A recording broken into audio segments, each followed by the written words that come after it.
आम देखा फास्ट आम ट्राइसेप डिप्स देखा ट्राइसेप डिप्स इटा दुटा आमर थोड़ा तले डायमंड साइज रे डायमंड शेप रहा कि ना हाथ भी तुम जब इटा नथो ताले हाथ को एमती डायमंड शेप कर एमती पूरा हाथ को डायमंड शेप कर डायमंड शेप कर डिप्स हो पार रहा देन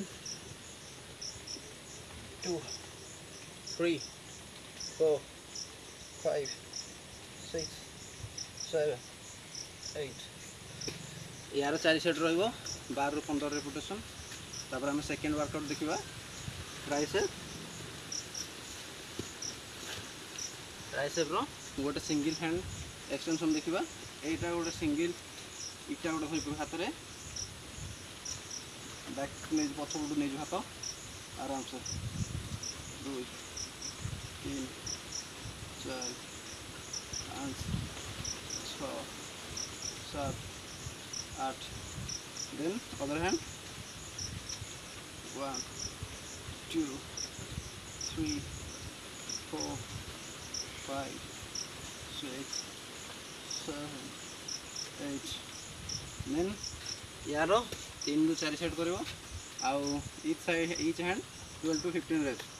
तापर हम देखा नेक्स्ट थर्ड वर्कआउट दुटा इटा बैक 1 2 3 4 5 6 7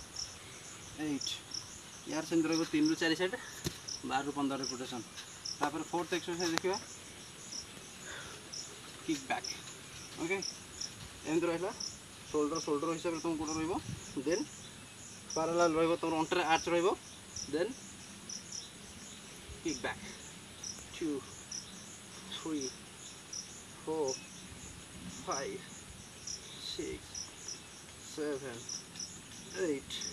यार से 12 ରୁ 15 रेपुटेशन रही बर्तमान आज ट्राइसेप वर्कआउट ये रखा आम नेक्स्ट काले देखा बाइसेप वर्कआउट ठीक अच्छे रोचे जय जगन्नाथ।